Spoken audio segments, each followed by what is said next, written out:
dāmas un kungi, man šeit kā mūsu dalībnieki un mūsu lieliskais moderators ir pelnījuši jūsu aplausus. Paldies jums! Paldies! Liels paldies jums un aicināsim nomainīt mūsu plejādi šeit uz skatuves. Mums ir atlikusi viena diskusija, taču gribētu teikt, visnotaļ būtiski, jo, ja mēs paskatāmies uz tās nosaukumu, ilgtspēja un drošība ir šī gada fóruma tēma un par to arī noslēdzošā saruna, kā pārmaiņas gan apkārtējā vidē, gan nozares regulējumā ietekmēs elektroapgādi, ko iesaistītās puses beigās sagaida viena no otras. Tas arī ir visnotaļ būtiski. Kādi mājasdarbi, tas ir būtiski, kādi mājasdarbi ir jāpaveic līdz iespējams nākamajam ACDC Tech fórumam. Un nemazāk svarīgi finansējuma jautājums. Kurš par ko maksās, kā jau mēs dzirdējām arī Tomas Liepnieka prezentācijā. Mēs visi gribam pozitīvas pārmaiņas, mēs gribam stabilitāti, bet skaidrs, ka tas viss kaut ko maksā. Dažādas būtiskas tēmas, kas apspēlē ilgtspējas un drošības atslēgu vārdus. Un pirmkārt šeit uz skatuves aicināsim Sabiedrisko pakalpojumu regulēšanas komisijas priekšsēdētāju Aldu Ozolu. Sagaidām ar aplausiem. Klimata un enerģētikas ministrijas enerģijas tirgus departamenta direktors Gunārs Valdmanis. Sagaidām. Latvijas elektroenerģētiķu un elektrobūvnieku asociācijas izpildu direktors Ivars Zariņš.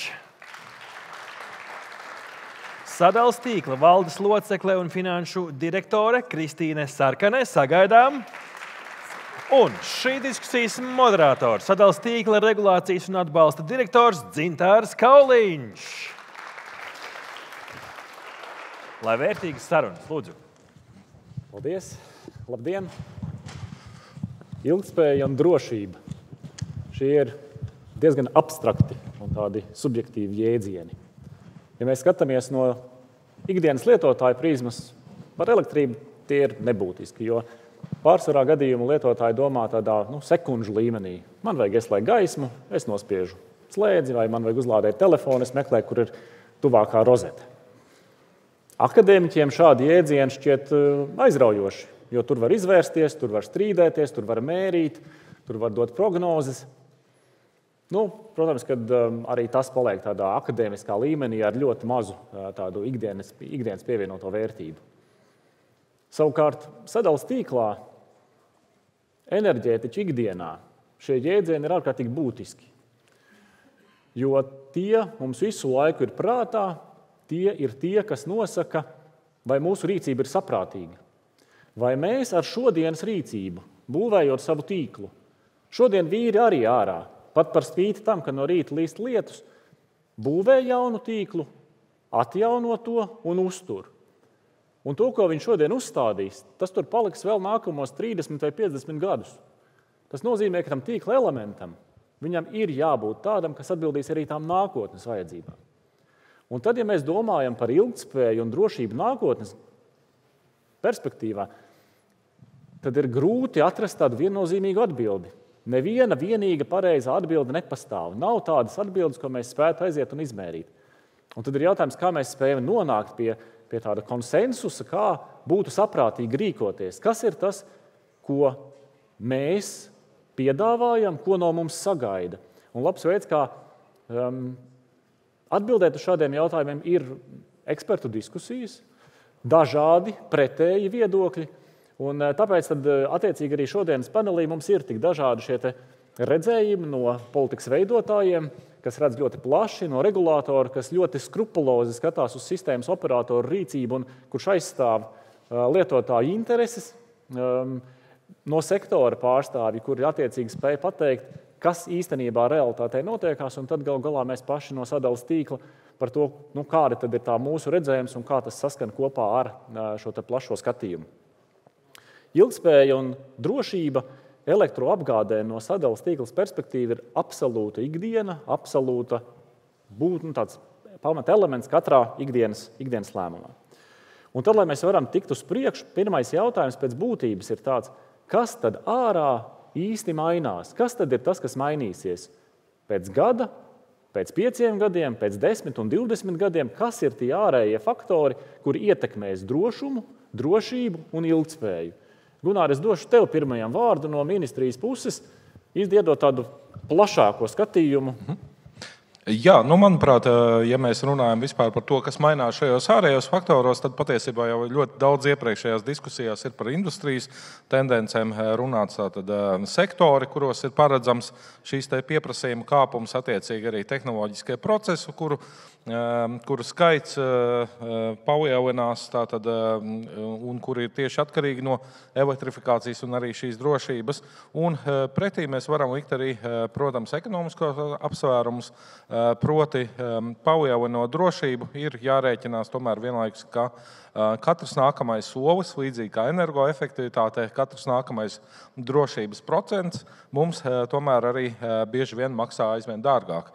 Tas nozīmē, ka iespējams, ka šis absolūtas drošības koncepts, tātad, ka tehnoloģiski nav iespējami nekādi traucējumi, visticamāk tāpat kā ēka bez siltumenerģijas zudumiem, varbūt nebūs iespējams, bet pilnīgi noteikti šī drošība kļūs nozīmīgāka un, manuprāt, arī ļoti daudz no tām iestrādnēm, kas ir vērojams jau šobrīd arī sadales tīkla darbībā, un šeit es gribu paslavēt arī kolēģis, tātad mums ir visai augsti SAIFI rādītāji, tātad gan plānveida, gan neplānveida atslēgumu šie rādītāji ir ļoti labi.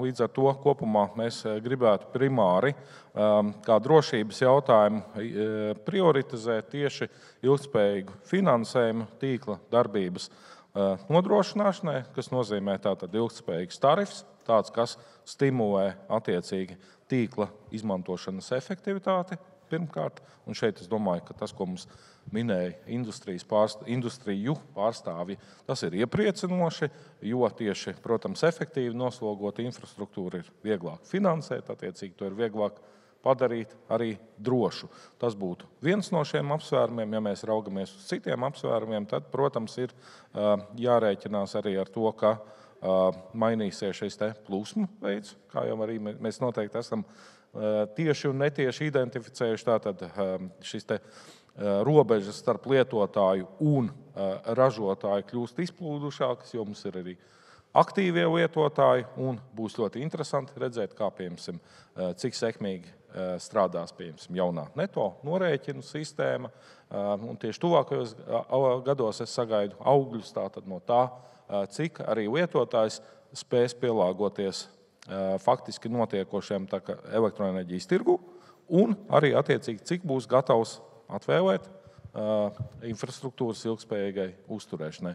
Tās būtu galvenās prioritātes. Tātad, ja mēs raugamies uz nacionālā klimata enerģētikas plānu, tad šobrīd tādu ļoti dzelžainus drošības, tieši tīkla darbības drošības kritērijas mēs šeit neizvirzam. Nav pateikts, ka ir jānodrošina pilnīgi visiem klientiem 24/7 piegāde bez jebkādiem pārtraukumiem, un fizika gal galā arī ierobežo mūsu vēlmes šajā ziņā. Bet pilnīgi noteikti mēs rēķināmies un mēs arī apzināmies to, ka sadales tīkls ļoti aktīvi seko līdz šīm norisēm un ir gatavs reaģēt.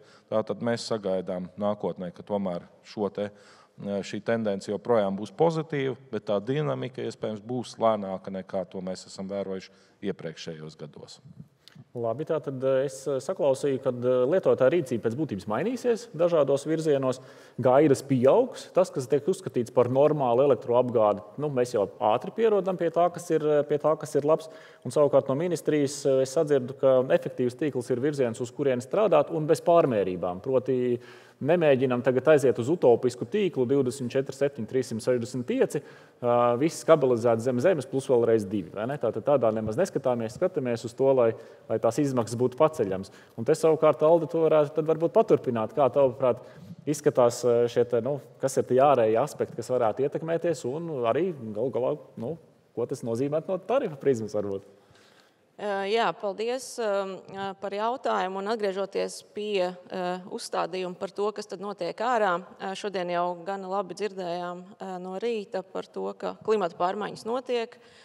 Tās nes līdzi dažādas izmaiņas, bet arī izmaiņas, protams, rīcība politikā, proti virzību uz dekarbonizāciju, klimata mērķi, kuri ir nofiksēti gan līdz 2030. gadam, un ministrija, protams, strādā, lai lai precizētu arī visas šīs plānotās darbības, rīcības, bet Eiropas komisija ir ierosinājusi arī mērķus līdz 2040. gadam, tā kā varam skatīties jau uz ilgāku nogriezni dekarbonizācijā, kas nozīmē arī tātad lielāku atjaunojumu energoresursu gan jaudu attīstību, gan arī vajadzību tos paņemt pretī tīklos, par ko arī tātad diskusijas jau šodien šajā pasākumā gana daudz dzirdējām.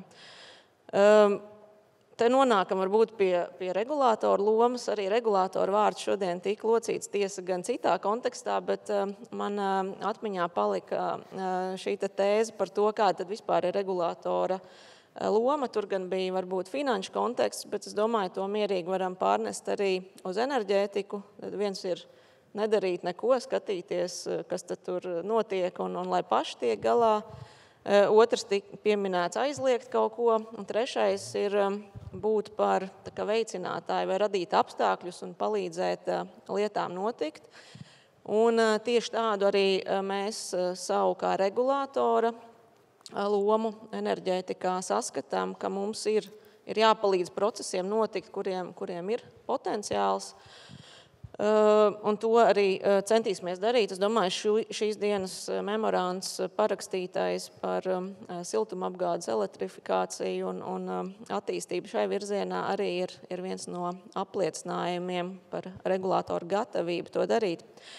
Bet atgriežoties pie otra tava jautājuma, un arī jau Gunārs aizskāra tēmu par tarifu, viņš gan minēja ilgspējīgs tarifs, man būtu jāpadomā, kā tas varētu izstīties, jo teikt, par tarifu konteksts arī Edmunds iepriekš ekonomikas ministrijas valsts sekretārs minēja, ka visas investīcijas tīklos, protams, nogulsies vienā vai citādā veidā tarifos. Savukārt tīklu investīcijas ir nepieciešams, to dzirdējām gan uzrunā no enerģētikas komisārs, gan arī citi runātāji šodien to pieminēja, tāpēc ir svarīgi saprast, cik tad mums to vajag, kurš par to maksās un kā tiešām noslogot efektīvāk tīklus, un tas ir tas, ko arī regulators ar savu rīcību mēģina tad virzīt un skatāmies jau sistēmas operatoru sadalas tīklu un, protams, arī pārvades sistēmas operātori, kā efektīvāk izmantot tīklus un infrastruktūru, kas ir izbūvēta un ko tiešām attīstīt. Jā, pilnīgi jāpiekrīt, jo dekarbonizācija kā politikas uzstādījums pavisam noteikti ir ārējais faktors, kurš mūs visus ietekmēs, izstiepies vai saraujies. Ārkārtīgi patīkam dzirdēt, ka regulators ir atvērts dažādām inovatīviem risinājumiem, un arī man šķiet, ka elements par tarifu izmaiņām arī kā tādu kā opciju, kā virzienu, kas var, teiksim, pēc tam iespējot kaut kādus jaunos virzienus. Ivar, kā tev šķiet, kas ir tie ārējie faktori, kas mums būtu jāņem vērā, domājot par 5-15 gadiem uz priekšu? Kas mūs ietekmēs? Ja mēs runājam par ārējiem faktoriem, tad tiem globāliem faktoriem, tad, protams, tās trīs lietas, tas ir, kas saistīts ar drošumu, mūsu drošības izaicinājumu, kas ir radušies. Otrs ir mūsu varonīgā cīņa ar klimatu.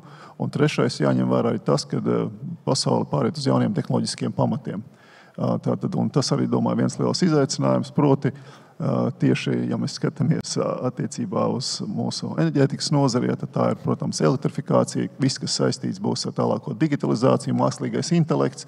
Patiesībā tie ir milzīgākie izaicinājumi, par kuriem viņi pat ir tāpat minimāli apzināti, nemaz nerunājot par to, ka ir reāli kaut kādi sagatavošanās darbi tam visiem veikti. Un tas ir viens no tādiem mūsu kā nozari, kur uztrauc, ja mēs skatāmies tās prognozes energopatēriņa, kuras tiek piedēvēts Latvijai, viņas ir salīdzinoši ļoti niecīgas. Ja mēs paskatāmies tur uz 30. gadu, 10 gadu periodā, mēs runājam tur kaut kādi 5-7%. Tad pašā laikā, teiksim, citas valstis mūs pat blakus, viņas bez mazai paredz jau dubultīgus pieaugumus. Ja tie, kuri strādā ar mākslīgu intelektu, viņi vispār runā par to, ka elektroenerģijas patēriņš pieaugs reizēm. Kāpēc par to visu runāju? Mums nav atkarīgs tas, vai mēs varēsim šos ārējos apstākļus ietekmēt, bet no mūsu rīcības ir atkarīgs tas, cik ļoti šie ārējie apstākļi ietekmēs mūs. Un ja mēs runājam par māju, kuru mēs gribam uzcelt drošu un ilgtspējīgu, tad, lai mēs viņu varētu uzcelt, mums ir svarīgi, lai būtu ielikt viņai pareizie pamati. Savādāk, lai kā mēs viņu censtos celt, mēs viņu nevarēsim uzcelt. Un šie pamati, manuprāt, tas ir ļoti svarīga lieta. Ja mēs runājam par enerģētiku, tad šīs patēriņa prognozes.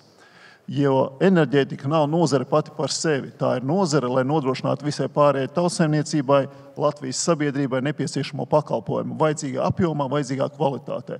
Lai to varētu izdarīt, kā jau tas tika šeit daudzkārt minēts, lai tos tīklus varētu celt, tad ir jāsaprot, kam viņi būs vajadzīgi, cik lielas jaudas. Un tāpēc šeit ir ļoti svarīgi runāt par šīm ilgtermiņa prognozēm, par šo, par ko es jau daudzkārt esmu pieminējis, par enerģētikas stratēģijas nepieciešamību, kur būtu jādod viens no pirmajiem jautājumiem, jādod atbildi uz to, ko tad mēs gribam panākt, kas ir tie uzdevumi, ko mēs vēlamies īstenot. Jo tā ir liela starpība, vai mums tas pieaugums būs 5% vai 25% vai 250%, kas viss ir ļoti reāli varbūt. Un tas atkal atkarīgs no tā, kāda ir mūsu stratēģija, uz kuriem mēs ejam, kas ir tie mērķi, ko vajag sasniegt. Un tad veidojas šie efektīvie risinājumi. Un šeit es pilnīgi piekrītu, ka mums jādomā ne tikai par to, kā var vairāk, bet kā var gudrāk to visu izdarīt. Tīklu viedizācija, gudrāki risinājumi, tas tiešām ir viens no tiem virzieniem, kurā vajadzētu virzīties. Ne tikai domājot par papildus pieslēgumu veidošanu. Klau, jauki. Tas nozīmē, ka tas, ko tu, manuprāt, kādu būtisku tādu aspektu pievilkt klāt, ir tas, ka mums var būt kaut kādas procesi, kas salauž līdzinējos procesus, respektīvi mākslīgā intelekta ietekme uz mūsu sabiedrību kopumā var iedot tādu struktūrālu izmaiņu, kas mums ir jāpatur prātā, domājot par ilgtspēju. Kristīna, kā tas izskatās no uzņēmuma iekšienes? Vai ir vēl kādi būtiski aspekti, ko mēs redzam, kas ārpusē notiekās un kas mums ir jāņem vērā, domājot par ilgtspēju drošību nākamajā 10 gadē? Jā, negribas atkārtoties, bet tomēr man sanāk tāds kopsavilkums par visu šo dienu un par visiem šiem ārējiem aspektiem un tendencēm. Un man šķiet, ka kopumā sektora nozīmība nekad nav bijusi tik augsta kā šobrīd. Dzirdējām jau komisāras uzrunu. Tam seko arī investīcijas un pilnīgi skaidri ilgtermiņa mērķi un plāni un dažādi rādītāji, kas ir jāsasniedz. Un kopumā tās izmaiņas ir ļoti dinamiskas, mainās tirgus, parādās jauni dalībnieki, spēlētāji, tiek runāts par elastības pakalpojumiem. Mēs dzirdējām šeit uzņēmumu piemēru, kas no ražotāja, no cita sektora kļūst par tirgotāju.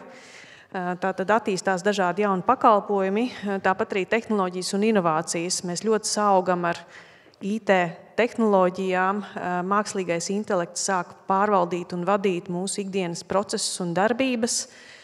Norēķinu datos mēs tirgus ziņā pāriesim uz 15 minūšu intervālu. Tas nozīmēs 10-kārtīgu vai vēl lielāku datu pieaugumu.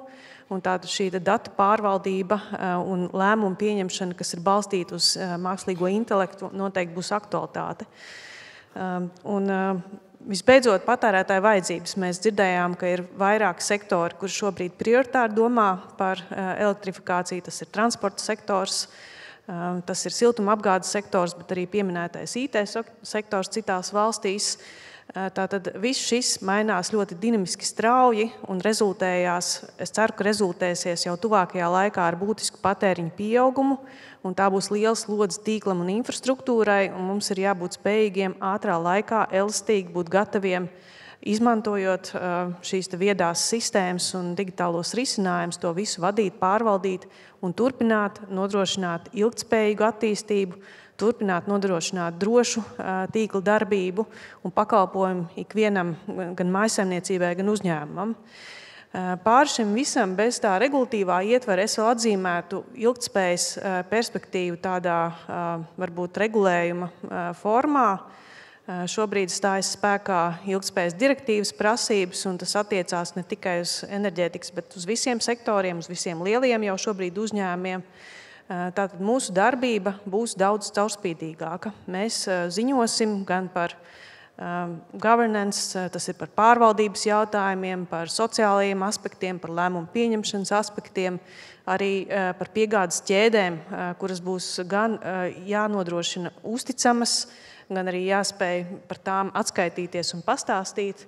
Un līdz ar to šie ilgtspējas aspekti tie dos iespēju gan labāk izsekot tirgumu dalībniekiem un to darbībai, gan arī tas uzliek par pienākumu sniegt dažādas prognozes un pārskatus par plāniem. Piemēram, mūsu attīstības plānā mēs jau šajā gadā runāsim arī par tarifu perspektīvām, par iespējamām izmaiņām nākotnē, modelēsim, prognozēsim un faktiski sniegsim jau tādu proaktīvu informāciju par to, kur mēs virzamies gan ar saviem attīstības plāniem, gan arī citos aspektos. Jā.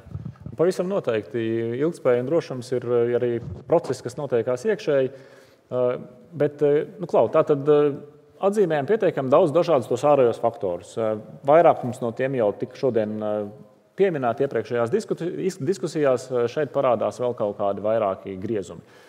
Būtisks punkts, manuprāt, ir tāds, ka ne jau sistēmas operators ir tas, kurš izglābs pasauli. Mums ir daudz dažādi spēlētāji, mums ir regulators, mums ir politikas veidotāji, mums ir tirgotāji, mums ir jauni spēlētāji, kas nāk tirgū iekšā. Kas, Gunār, tavuprāt, ir no visu šie te ārējiem faktoriem, kas notiekās? Kas tiek sagaidīts no sistēmas operatora? Kāda ir sistēmas operatora loma, uzdevumi reaģējot uz šiem te notikumiem, kas ārpasaulē notiekās?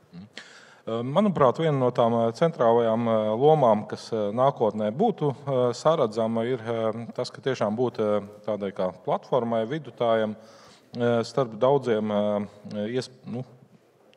no jauna tapušajiem arī tirgus dalībniekiem, lai palīdzētu viņiem apmierināt vienam otru radīto pieprasījumu, tātad nodrošināt arī attiecīgi šīs te vajadzības, bet tai pašā laikā tas, no kā būtu jāizvairās, noteikti sistēmas operatoram nevajadzētu būt tādam kā atbalsta, instrumentam, lai iedzīvinātu kādu biznesa modeli vai sadarbības formu, tur, kur tam nav tieši ekonomiskā pamatojuma. Un šeit es raugos tieši šīm daudzajām diskusijām par to dažādu veidu gan patēriņu objektiem, gan ražošanas objektiem, kuri iespējams no sistēmiskā, no tehnoloģiskā viedokļa nereti var būt diezgan identiski, bet tai pašā laikā ir šī te tirgus dalībnieku vēlme, tātad attiecīgi, ka mēs vēlētos īpašus, varbūt kādus nosacījumus, un šeit es raugos uz dažādiem tirgus spēlētājiem, gan pieņemsim uz uzkrājošajām vienībām, gan pieņemsim uz tādām vienībām kā energokopienas vai aktīvie lietotāji. Manuprāt, tomēr tīkla operatoram būtu jābūt ļoti atsaucīgam, bet tai pašā laikā tehnoloģiski neitrālam. Tātad, ja mēs izmantojam identisku pakalpojumu tehnoloģiski, tad šī te neutralitāte ir ļoti būtiska. Tai pašā laikā tas, ko mēs arī ceram, tātad, ka tīkla operators varētu būt tāds kā vienotais infrastruktūras mezgls, kas, kā jau minēju, palīdz tātad tirgus dalībniekiem tātad apmierināt vienam otru vēlmes, vajadzības, bet vienotā valodā. Tātad informācijas tehnoloģija, platforma, datu savietojamība, operatīva apmaiņa, tas varētu būt viens no tiem ļoti būtiskajiem aspektiem, kur mēs ceram un kur arī mēs sadzirdam no tirgus dalībniekiem, kur sistēmas operatoram tiešām ir pirmkārt jau šobrīd ļoti augsta kompetence, jo atšķirībā no ļoti daudziem citiem iesaistītiem sistēmas operators tātad ir iemācījies komunicēt vienotā valodā ar tirgus dalībniekiem jau neteiksim gluži, ka 100 gadus atpakaļ, bet stabili varam runāt jau vairāk nekā 60, 70 gadu pieredze, kas citās nozarēs ir teiksim, šāda līmeņa automatizācija, komutācija, attālināt un tam līdzīgi tas ir kaut kas jauns. Savukārt sistēmas operatoram šī vēsturiskā pieredze jau ir ļoti augsta, tāpēc arī šī te komunikācijas, informācijas apmaiņa pieņem, ka kļūs gandrīz līdzvērtīgi svarīga tam, kā mēs nodrošinām pamatpakalpojumu, tātad arī elektroenerģijas sadali pārvadi. Un, protams, ka arī šī datu apmaiņa jau šobrīd patiesībā ir daļa no drošības, un šeit es atkal atsaukšos uz jūsu īstenotajiem projektiem, tātad automātiskā dispečerizācija, automātiska lokalizācija bojājuma vietās, tātad es domāju, ka arī tas ir viens no aspektiem, kas palīdzēs arī atbildēt daļai uz drošības izaicinājumiem. Klau, tad pārfrāzējot, sanāk tā, ka tātad dati mums būtu jādod dažādiem tirgus spēlētājiem, bet mums nevajadzētu veidot, piemēram, energo kopienām kaut kādu platformu, kurā tad viņas var darboties. Tas tad būtu tā kā ārpus sistēmas operatoru pienākumiem. Tā es sapratu. Es domāju, ka par to noteikti var diskutēt, bet tad tam būtu jābūt attiecīgi finansētam no lietotāja puses. Tātad lietotājs par saņemto pakalpojumu maksā, un arī šāds risinājums noteikti ir apsverams, jo tas palīdzētu iespējams tātad mazināt administratīvo slogu, un finansiālo, veidojot katrai kopienai kaut ko atsevišķu. Šāds scenārijs noteikti ir aplūkojams, protams, arī izvērtējot arī pašas sistēmas operatoru iespējas viedokli un vienojoties arī par taisnīgu tātad izmaksu sekšanu. Skaidrs, tātad kategoriski nostāja neieņemam. Tas, protams, ka ir nozīmīgi un vēršam uzmanību uz to, ka ne visas izmaksas ir jākļauj iekšā tarifā, Alde, kas savukārt man liek uzdot šo jautājumu tev. Kā tev šķiet, kāda ir sistēmas operatoru loma un kas tad ir tās izmaksas, ko mēs nākotnē reaģējot uz to ārpusē notiekošo, kas tad būtu liekams iekšā tarifā un kas tad būtu no kādiem citiem avotiem finansējums? Es vispirms gribētu atgriezties pie tava sākotnējā jautājumā par to, kur fokusēties, un papildus Gunāras stāstītam par energo kopienām, datu platformām un daļēji augstām matērijām. Es gribētu parunāt par lietotāju, saucamo parasto lietotāju, jo mums ir gana daudz lietotāju un arī vēl būs, kas varbūt nav digitāli tik prasmīgi, spējīgi. Un ir svarīgi, lai arī šie lietotāji spēj norentēties dažādos piedāvājumos, tehniskajos, arī parametros. Šis jau ir stāsts, ar ko mēs gan regulātors, gan, protams, sadales tīkls ļoti aktīvi un arī tirgotāji elektroenerģijas pagājušajā gadā, kad mainījās tarifi, jau mēs uzsākām kopīgu diskusiju un sadales tīkls veic ļoti aktīvu darbu, un arī tas darbs ir jāturpina, lai šo lietotāju parasto, vidējo izglītot par dažādām iespējām. Protams, daļa lietotāji kļūst par aktīviem, bet tā pamatbāze joprojām ir ļoti liela, kuri negluži labi saprot dažādas tehniskās un citas iespējas. Un viens no piemēriem, manuprāt, arī tad, kad bija elektroenerģijas cenu pīķi daži mēneši apakaļ, janvāra sākumā, un arī vēl citos periodos, kad ir bijuši dažas stundas ar ļoti augstām elektroenerģijas cenām, kad bija lietotāji, kuri ļoti lepni un apzinīgi stāstīja, kā viņi ir izslēguši visas iespējamās elektroierīces, tāpat laikā viņiem ir fiksēts elektroenerģijas cenas līgums. Tā kā, ir pie kā strādāt, un regulators noteikti arī ir gatavs pielikt savus resursus un sadarboties, bet tā ir lieta, ko mēs noteikti arī no sadales tīkla operatora sagaidītu, ka tas būtu viens no darbiem. Un otrs, protams, Gunārs, un kas vēl šodien pieminēja, kā bija pirms 100 gadiem, kad arī elektroenerģijai tika solīts spoži nākot, un mēs par to joprojām runājam par šo elektrifikāciju. Bet jā, svarīgi tomēr, ka tā elektrība ir pieejama droši arī mainīgos klimatiskos apstākļos, un noteikti mēs sagaidītu, ka tie bojājumi, kas ir tīklā, tiek novērsti pēc iespējas operatīvi, lai nebūtu tā kā nedēļu pārtraukums, jo ja pirms 100 gadiem par to varbūt neviens ļoti nesatraucās, tad šodien noteikti tā būtu problēma, sevišķi, ja ir siltumsūknis vai citas iekārtas, bez kurām tāda komfortabla dzīve mūsdienās vairs nebūtu iespējama. Klau, man ārkārtīgi patika tas, ko es dzirdēju. Es domāju, ka arī mūsu komunikācijas funkcijai patika tas, ka regulators labprāt atbalstītu plašākas aktivitātes sabiedrības informēšanai. Otrs punkts noteikti ir par to, ka mums ir jāstrādā pie drošuma, pie kā noteikti Kristīna atgriezīsies brīdī, kad došu viņai vārdu. Bet, Ivar, kā tev izskatās? Tātad kāda būtu no sektora puses tas redzējums, kādai tad ir jābūt sistēmas operatoru lomai un kur mums nevajadzētu varbūt iejaukties iekšā? Kas lai paliek varbūt tirgotāju ziņā? Es paņemtu vēl plašāk, es pastītos operatora un valsts lomu šeit. Manuprāt, kur mēs redzam tā viena liela problēma, kur veidojas, ja mēs vēlamies redzēt pēc iespējas zemākas tarifas, pēc iespējas efektīvāk strādājošu tīklu, tad, kā es jau minēju, ļoti svarīgi, kad mēs varam veikt šīs investīcijas tīklā saulaicīgi un tur, kur viņas ir nepieciešamas. priekš tā mēs atkal nonākam pie tā paša stāsta par māju un pamatiem, kad mums tad ir jāsaprot, kur veidošas šis patēriņš, attiecīgi atbilstoši viņam var veidot tīklu. Un šeit, kur es redzu ļoti svarīgu sadarbību, būtu tad ar operatoram, ar ministrijām atbildīgajām. Šeit šodien tika parakstīts labs līgums ar KEMU. Es domāju, tas ir solis ļoti pareizā virzienā, kad gan Siltuma asociācija, gan tīkla operators, gan KEMS parakstīja šādu sadarbības līgumu, bet ja mēs gribam reāli, lai būtu reāli atgriezniskā saite, tad šeit vajadzētu piesaistīt arī klāt vēl citas ministrijas, kā piemēram Varam, pašvaldības savienību. Jo tas būtu ļoti svarīgi saprast tiešām viena lieta, ka mēs runājam tīri teorētiski, otra tīri praktiski, kad mēs saprotam, kurās pilsētās reāli šīs siltumslodes tiks elektrificētas. Tā kā šeit šī horizontālā sadarbība ļoti svarīgs aspekts.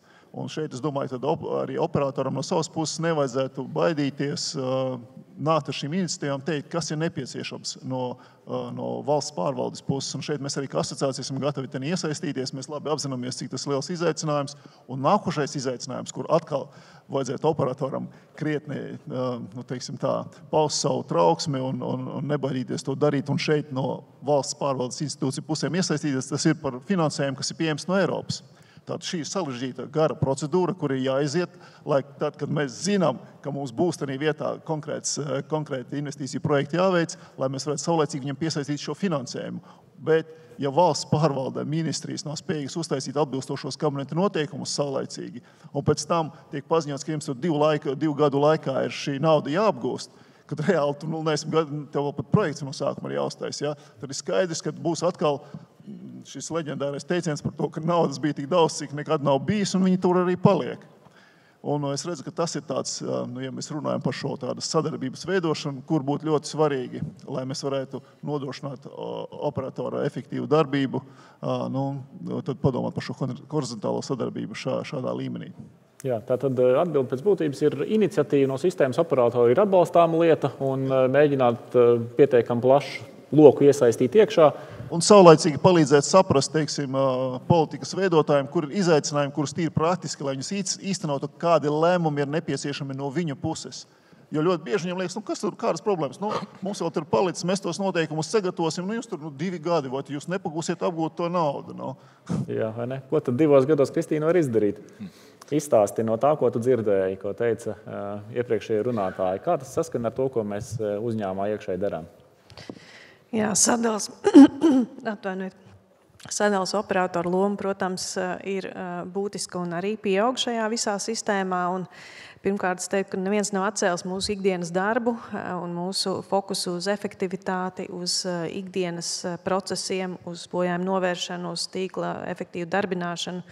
Tātad tas nekur nepazūd un nemainās, bet es pilnīgi pievienojos visiem pārējiem runātājiem par šo investīciju plānošanu un nākotnes plānošanu un būt pa vidu šajā procesā, būt proaktīviem un vest kopā visas iesaistītās puses. Jo viena daļa, protams, ir finansēt no tarifa varbūt ikgadējās investīcijas, bet runājot par būtiskiem patēriņu pieaugumiem un par jaudas izaugsmēm un kā tas viss teritoriāli izskatīsies, kurās jomās, kurās nozarēs. Tātad tas ir milzīgs izaicinājums un šeit arī mums ir jāmaina savu domāšanu no vēsturiskās tīkla attīstības, kas nāk pēc pieprasījuma, uz proaktīvu plānošanu, uz ilgtermiņa domāšanu, kur Eiropas fondus vispareizāk būtu novirzīt.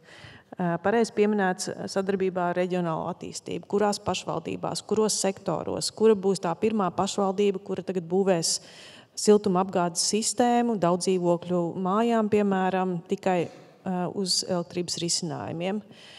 Kuras būs tās pirmās rūpnīcas, kuras savās ražošanas sistēmās, procesos ieviesīs elektrificētus risinājumus, jaunas tehnoloģijas. Tāpat tās pielāgot citus sektorus. Tātad mums ir jābūt šī dialoga veidotājiem, turētājiem un spējīgiem noturēt dialogu starp ļoti daudz dažādām iesaistītajām pusēm un domāt, kā šīs investīcijas, kā savu tīklu attīstīt ilgtermiņa perspektīvā un, protams, paralēli tālāk jau domājot par pakalpojumiem un par finansējumu. Un tāpēc nākamais moments šajā visā stāstā ir par pakalpojumu attīstību. Tātad arī jau izskanēja jautājums, vai tarifu struktūra ir ilgtspējīga, piemērota dažādiem lietotājiem, un mēs domājam, ka šobrīd jā, kad tur ir atbildes gan ļoti ekonomiskiem lietotājiem ar maziem patēriņiem, kā arī tiem, kas audzē jaudas patēriņu un ilgtermiņā būs vairumu lietotāji, teiksim tā.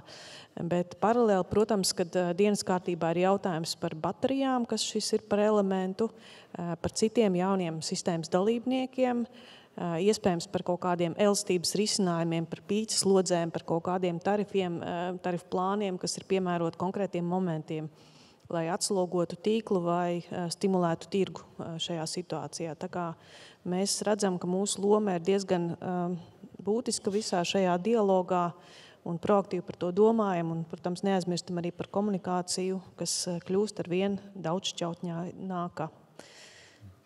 Jā, skaidrs, tātad runāt neko daudz nemaksā, bet tajā brīdī, kad mēs, nonākam pie kaut kāda plāna, būs vajadzīga kaut kāda papildus nauda. Un tad ir jautājums, kā to uzlikt uz laikas, vai tam ir jānotiek šobrīd, vai sistēmas operatoram būtu jātērē vairāk naudu jau šobrīd, jo šobrīd tarifs ir apstiprināts, ieņēmumi ir fiksēti, vai mēs to darītu, pēc 2 gadiem, tajā brīdī, kad mums ir skaidrs plāns, un tajā brīdī tad būtu sabiedrības akcepts vai ministrijas un regulātora akcepts tērēt vairāk naudas, vai to darīt varbūt, tikai tajā brīdī, kad patēriņš un jaudas kāpja debesīs, nauda plūst vairāk un tikai tad investējamies tālāk. Ko darīt ar naudu visā šajā stāstā? Visi raujās pie vārda, Ivars šķiet visvairāk. Es vienkārši reiz to domu pabeidzot, ko es minēju par šo sadarbības mehānismu veidošanu. Tad šeit vēl viens, ka reiz ir tāda pirmkārt politikas veidotāji, ja viņi definē šos mērķus, viņi arī var nodefinēt, kādā veidā viņus var pareizi būt sasniegt, un operators tālāk viņus pilda. Tā ir viena lieta. Otra lieta, kas šī visā stāstā būs ļoti svarīga, droši vien, kad būs jāvēršas arī pie regulatora. Iespējams, ka jāvaina būs regulatora metodika, lai varētu tad šādas apsteidzošas pirmkārt, lai operators vispār kaut kādus šādus apsteidzošus izdevumus, apsteidzošu darbību varētu ielikt iekšā savos izdevumos pēc tam. Ja viņi būs reāli iekšā, attiecīgi tad kādā veidā viņi attiecināsies tālāk uz tarifu, kādā veidā viņi tiks sekti. Tā kā šīs divas lietas, manuprāt, būtu svarīgi. Tā kā Ivars pieminēja regulātoru, varbūt es tad paturpināšu. Tas plāns un investīcijas, tas jau nekad nebūs gatavs. Vienmēr būs kaut kādi jauni apstākļi, kas jāņem vērā, bet tas, ko dara regulātors, tīri konkrēti ir vērtē un šo te sadales tīkla sagatavotu attīstības plānu.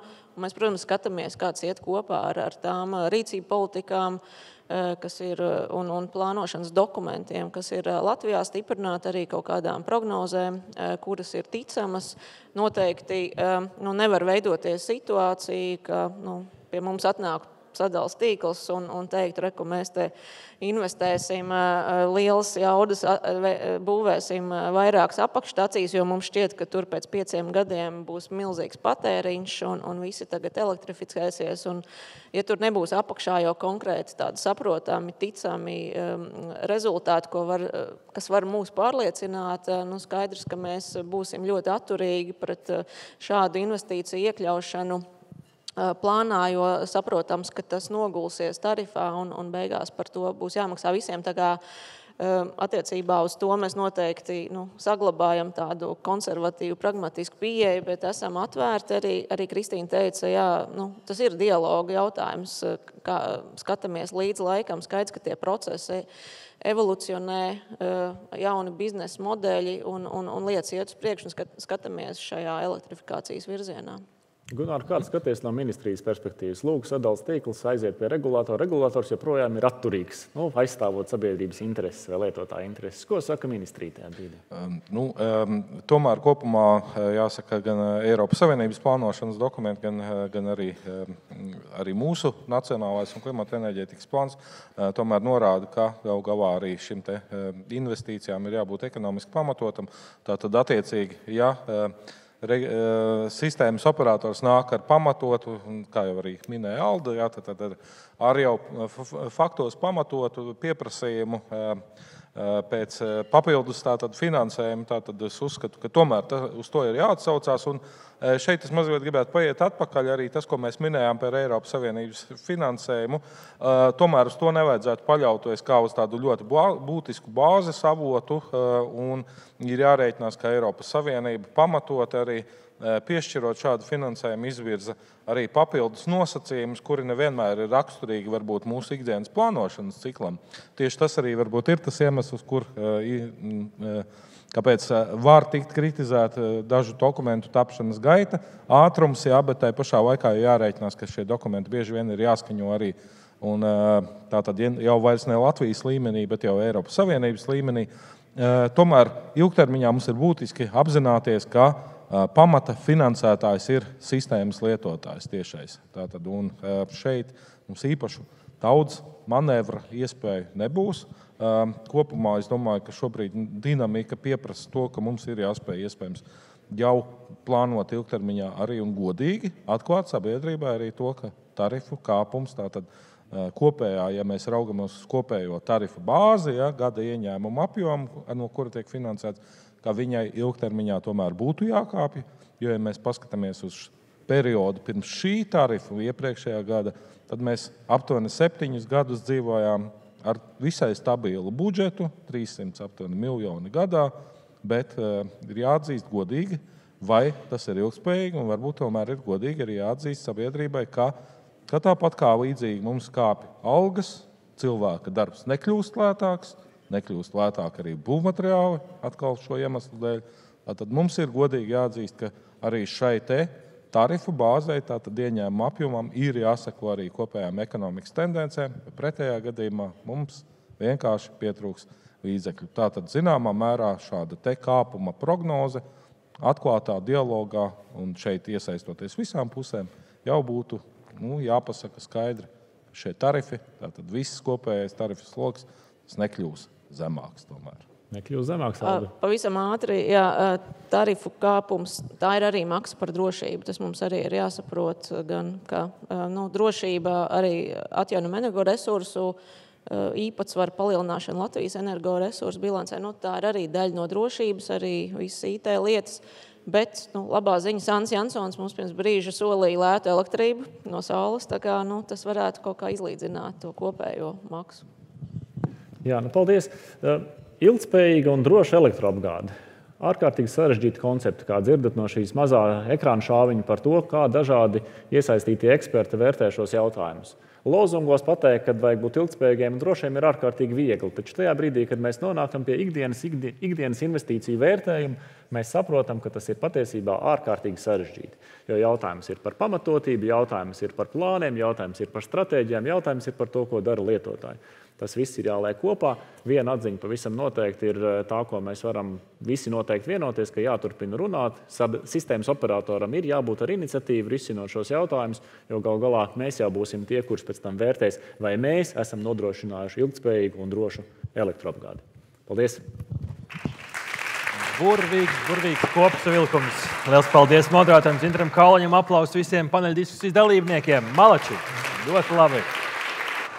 Redz kā, kas par jaudīgu, kas par visaptverošu dienu. Ja mēs patinām bildi atpakaļ, tad dienu sākām ar memoranda parakstīšanu, kur iesaistītās puses nāca kopā, lai vienotos par kopīgiem mērķiem un kopīgu darbu arī nākotnē. Mēs uzzinājām sīkāk par to, kas mūs sagaida klimata jomā, kādas pārmaiņas mūs varētu skart ārējo faktoru iespaidā. Viens ir skaidrs, elektrifikācija ir šeit uz palikšanu, tā turpināsies, tā veicinās kopējo mūsu arī tautsaimniecības izaugsmi, un bez sadales operatora, bez sadales tīkla tas noteikti nebūs iespējams, jo, kā liecina arī Eiropas dati, ko mēs redzējām, tad sadales tīkla apjoms te jau vai dubultosies tuvākajās dekādēs, tīklu nozīme arī tā skaitā augsts, jo tā ir viena no panākuma atslēgām zaļas enerģijas izmantošanā, kas beigās ir labāk arī mūsu planētē, jo gan daba, gan ekonomika, gan jūsu darbs ir savstarpēji saistīti. Lai izdodas, lai gaišas domas, lai diži darbi, lai jau tiekoties nākamgad pusapaļā ACDC Tech jubilejā, mēs šeit varam arī uzsist sev par plecu, ka mūsu sarunas ir vainagojušās arī reālās pārmaiņās un reālos darbos. Dāmas un kungi, gan šeit Kokara zālē Mežu parkā, gan arī visi skatītāji sociālajos tīklos un Delfi portālā. Liels paldies, ka bijāt kopā ar mums. Mans vārds ir Artis Ozoliņš un tiekamies jau citā vietā un citā laikā. Paldies jums! Visu labu!